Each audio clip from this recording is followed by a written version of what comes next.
고린도전서 3장 4절에서 11절까지 읽어드리겠습니다. 어떤 사람은 나는 바울 편이다 하고 또 다른 사람은 나는 아볼로 편이다 한다니 여러분은 육에 속한 사람이 아니고 무엇이겠습니까? 그렇다면 아볼로는 무엇이고 바울은 무엇입니까? 아볼로와 나는 여러분을 믿게 한 일꾼들이며 주님께서 우리에게 각각 맡겨주신 대로 일하였을 뿐입니다. 나는 심고 아볼로는 물을 주었습니다. 그러나 하나님께서 자라게 하셨습니다. 그러므로 심는 사람이나 물 주는 사람은 아무것도 아니요 자라게 하시는 분은 하나님이십니다. 심는 사람과 물 주는 사람은 하나이며 그들은 각각 수고한 만큼 자기의 삭을 받을 것입니다. 우리는 하나님의 동역자요 여러분은 하나님의 밭이며 하나님의 건물입니다. 나는 하나님께서 나에게 주신 은혜를 따라 지혜로운 건축가와 같이 기초를 놓았습니다. 그런데 다른 사람이 그 위에다가 집을 짓습니다. 그러나 어떻게 집을 지을지 각각 신중히 생각해야 합니다. 아무도 이미 놓은 기초이신 예수 그리스도 밖에 또 다른 기초를 놓을 수 없습니다. 어떤 사람이 스승을 찾아가서 자신을 제자로 삼아달라고 청했습니다. 그러자 스승이 말합니다. 한 가지 조건이 있네. 내가 지금 우물에 가서 물을 길어 올 걸세. 그런데 갔다가 오는 동안에 자네는 옆에서 보기만 하지 어떤 말도 하면 안 되네. 그것만 지켜주면 돌아와서 자네를 제자로 삼겠네.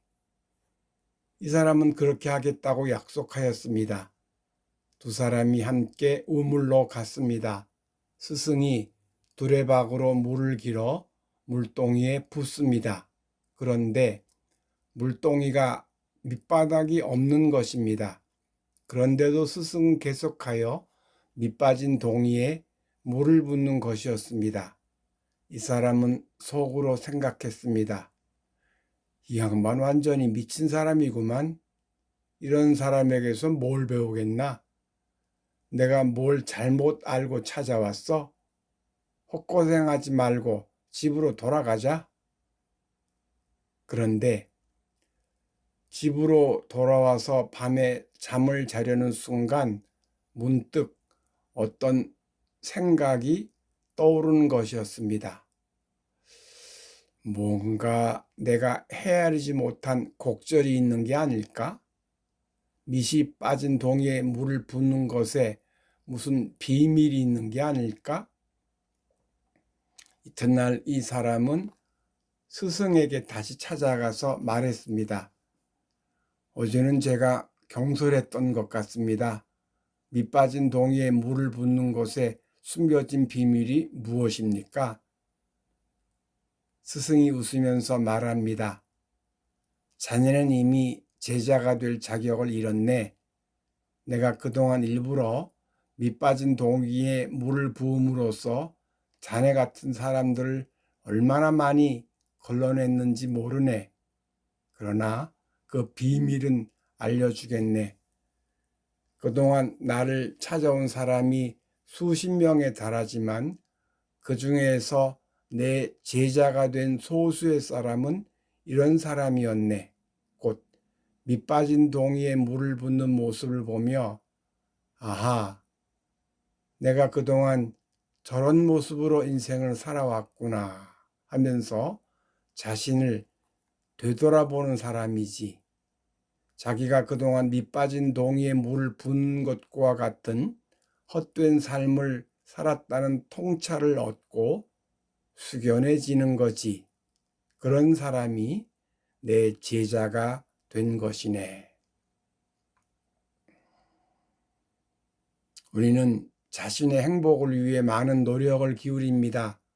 그런데 그 노력이 밑빠진 동이에 물을 붓는 것과 같은 것일 수 있다는 겁니다. 나의 행복을 위한 노력은 밑빠진 동이에 물을 붓는 것이 아니라고 자신 있게 말할 수 있는 사람은 누구입니까? 자기 행복감이 세월이 흐를수록 점점 깊어져 감을 확실히 느낄 수 있는 사람입니다. 만약 확실히 느끼기 어렵다면 자기가 밑빠진 동이에 물을 붓고 있을 수 있습니다. 어떻게 하면 밑이 튼튼한 동이에 물을 붓는 삶을 살 수 있을까요? 오늘 본문에서 바울이 그 길을 제시하고 있습니다. 바울은 이렇게 고백하고 있습니다. 난 하나님께서 나에게 주신 은혜를 따라 지혜로운 건축가와 같이 기초를 놓았습니다. 여기서 말하는 기초가 오늘 우리가 말하는 동이의 튼튼한 밑받침과 같은 성격의 것입니다. 바울은 그 기초가 바로 예수 그리스도라고 말합니다. 곧 자기는 예수 그리스도라는 기초 위에 인생의 집을 짓고 산다는 것입니다. 그래서 어떤 시련이 닥치더라도 그다지 흔들리지 않는다는 것입니다. 곧 밑받침이 튼튼한 동이에 물을 붓는 삶을 산다는 것입니다. 바울이 이 이야기를 하는 배경은 이런 것입니다. 고린도 교회는 바울이 개척한 교회입니다. 바울이 떠난 후에 아볼로가 와서 교회를 섬겼습니다. 그러니까 바울이 초대 목사이고 아볼로는 2대 목사라고 말할 수 있습니다. 그것을 바울은 나는 심고 아볼로는 물을 주었습니다 라고 표현한 것입니다. 그런데 안타깝게도 고린도 교회에 바울파와 아볼로파가 생겨나서 아웅다웅 다툼을 벌인 것입니다. 그 소식을 들은 바울이 가슴 아파하면서 고린도 교인들에게 편지를 보낸 것입니다. 바울은 기초라는 개념을 사용하여 교인들을 설득하였습니다. 바울파와 아볼로파로 나뉘어 다투는 것은 바울이나 아볼로를 교회의 기초로 여기는 거라고 말하는 것입니다. 하지만 자신이든 아볼로든 교회의 기초가 아니라고 말합니다. 기초는 예수 그리스도일 뿐이라고 말합니다. 그리고 자신과 아볼로는 그 기초 위에 집을 짓는 도구라고 말합니다. 주님의 도구로서 주님이 맡겨주신 대로 일하였을 뿐이라고 말합니다. 고린도 교회 이야기를 통해 교회를 열심히 다니더라도 삶의 기초가 예수 그리스도가 아닐 수 있음을 알게 됩니다. 예수님을 열심히 믿지만 삶의 기초를 다른 것들에 둘 수 있습니다. 그것이 돈일 수도 있고 자기 의일 수도 있고 배우자나 자식일 수도 있습니다. 또한 자기가 신봉한 어떤 신념일 수도 있습니다. 그런 경우 이념을 기초로 세우고 다른 이념을 신봉하는 사람을 미워하고 공격할 수 있습니다. 그리고 예수님은 자기 이념을 정당화하는 도구가 됩니다. 예수님은 사랑이시기 때문에 예수님을 제대로 기초로 세우면 모든 사람을 사랑하고 축복하게 됩니다. 그런데 자기와 다른 이념을 가진 사람을 미워한다면 지금 자기가 예수님을 기초로 하지 않는 삶을 살고 있음을 증명하는 것입니다. 예컨대 페미니즘과 반페미니즘으로 갈리어 서로 심하게 다투는 사람들이 있습니다. 그것도 이념을 기초로 세운 모습입니다.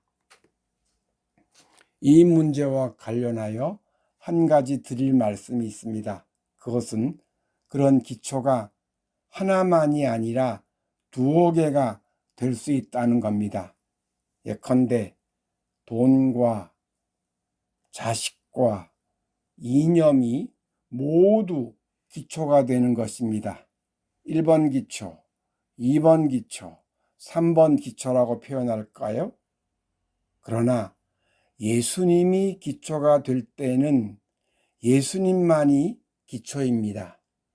예수님이 기초가 되었을 때 돈이나 배우자 같은 것들은 기초가 아니라 도구로서 행복을 위해 사용될 수 있습니다. 그런데 도구가 되어야 할 것들이 기초의 자리를 차지할 때 나타나는 가장 큰 문제는 살아가다가 어떤 절박한 상황을 만나게 되면 자기 영혼의 해체를 경험하게 되는 것입니다. 어바웃 슈미트라는 영화가 있습니다. 일생을 열심히 일만 하다가 은퇴한 슈미트라는 보험사 직원의 이야기입니다. 그는 열심히 살아왔다고 생각하고 열심히 돈 벌어 가족에게 봉사했다고 생각했습니다. 그런데 퇴직하여 가정으로 돌아와 보니 지금까지 살아온 것이 참 무의미한 것이 되어 있었습니다. 아내는 너무나 낯선 뚱보 할머니가 되어 있었습니다. 그나마 어느 날 갑자기 아내가 세상을 떠나게 되면서 그는 극심한 위기를 느끼게 됩니다. 그는 아내가 얼마나 소중한 사람이었나를 깨닫게 되고 아내를 그리워하면서 눈물 짓습니다. 그런데 아내 유품을 정리하다가 그는 놀랍니다.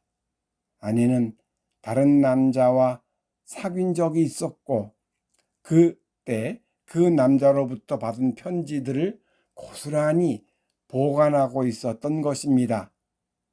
속았다는 느낌이 든 슈미트는 아내의 옷들을 모두 꺼내다가 재활용 쓰레기통에 던져버립니다. 그렇게 믿은 아내가 다른 남자를 마음에 두고 있었을 줄이야. 또한 딸로 말미암은 배신감과 그 밖에 여러 가지 이야기가 나옵니다. 자기가 튼튼한 기초라고 생각했던 것들이 어느 날 갑자기 모두 사라질 수 있는 허무한 것임을 깨달은 이야기입니다. 어바웃 슈미트가 우리의 이야기가 될 수도 있습니다.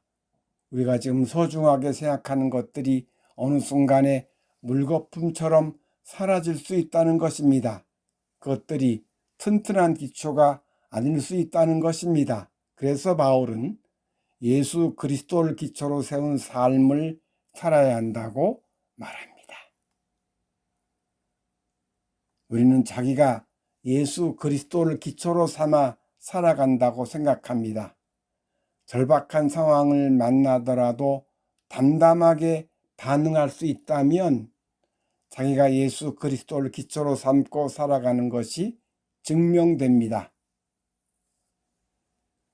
절박한 상황을 만나더라도 좋음을 지각할 수 있다면 자기가 예수 그리스도를 기초로 삼고 살아가는 것이 확실히 증명됩니다.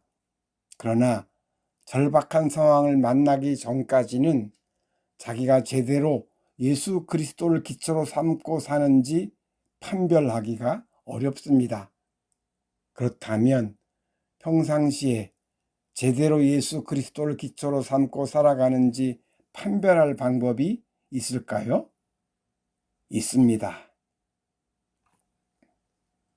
오늘 숨쉬고 살아있는 것이 참으로 감사한지, 누군가 나를 중상모략하더라도 씩 웃을 수 있는지, 나와 다른 이념과 가치관을 가진 사람에 대해서 허용과 관용의 마음을 가질 수 있는지, 원수 같은 사람에 대해서도 긍휼심을 가질 뿐만 아니라 축복할 수 있는지, 만일 그럴 수 있다면 그는 지금 확실히 예수 그리스도를 기초로 삼고 있다고 볼 수 있습니다.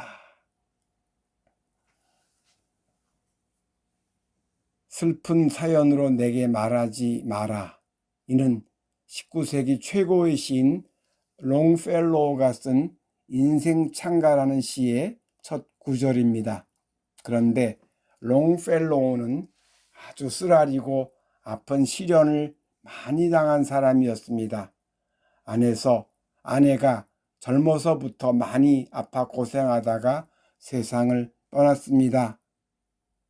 재혼한 두 번째 부인도 몇 년 되지 않아 심한 화상을 입고 고생하다가 세상을 떠났습니다. 롱펠로우가 75살이 되어 임종이 가까웠을 때 한 기자가 물었습니다. 선생님은 두 부인의 사별뿐만 아니라 인생에 있어 많은 시련을 겪으셨는데 어떻게 그런 상황 가운데서 그렇게 아름다운 시를 쓸 수 있었습니까? 그때 롱펠로우는 마당의 사과나무를 가리키며 이렇게 말했습니다. 저 나무가 바로 나의 스승이었습니다. 저 사과나무는 몹시 늙었습니다. 그러나 해마다 꽃이 피고 열매가 열립니다. 그것이 어떻게 가능한지 내가 세밀히 관찰해 보았습니다. 그런데 해마다 늙은 옛 가지에서 새 가지가 나오고 거기에 꽃이 피고 열매가 맺는 것이었습니다. 사과나무로 매우 중요한 것을 배웠습니다. 그때부터 나는 생명의 주 되신 예수 그리스도로부터 늘 새 생명을 공급받아 인생의 새로운 꽃을 피우고 열매를 맺으며 지금까지 살아올 수 있었습니다. 우리도 롱펠로우처럼 늘 예수 그리스도의 생명을 공급받으며 살면 좋겠습니다. 예수 그리스도의 생명은 사실 하나님의 생명입니다. 우리는 태초에 하나님에 의해 생명을 받아 그분의 자녀로 창조되었습니다. 따라서 그 생명을 통해 아버지 하나님과 하나로 연결됩니다. 그래서 그 생명을 꾸준히 공급받으면 오늘 숨쉬고 살아있는 것에 참으로 감사할 수 있습니다. 누군가 나를 중상모략하더라도 씩 웃을 수 있습니다. 나와 다른 이념과 가치관을 가진 사람에 대해서 호용과 관용의 마음을 가질 수 있습니다. 원수에 대해서도 긍휼심을 가질 뿐만 아니라 축복할 수 있습니다. 매우 절박한 상황을 만나더라도 좋음을 지각할 수 있습니다. 그리하여 하나님의 권능에 의해 새로운 꽃을 피우며 열매를 맺는 여정이 됩니다. 끝으로 시 한 편을 읽어드리겠습니다.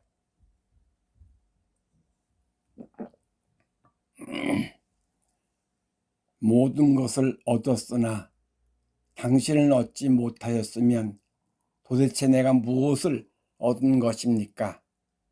당신을 얻지 못하였는데 내 노동이 무슨 소용이 있겠습니까?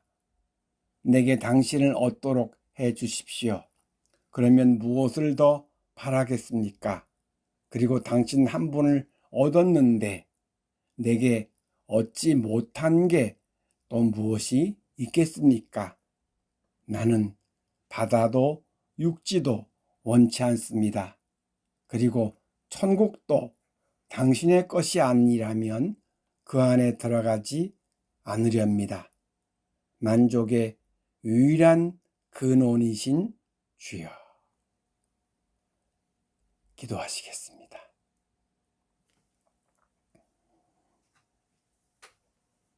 주님, 예수님을 믿는데도 예수님을 기초로 세우지 않고 다른 것들을 기초로 세우고 살아가는 사람이 많습니다.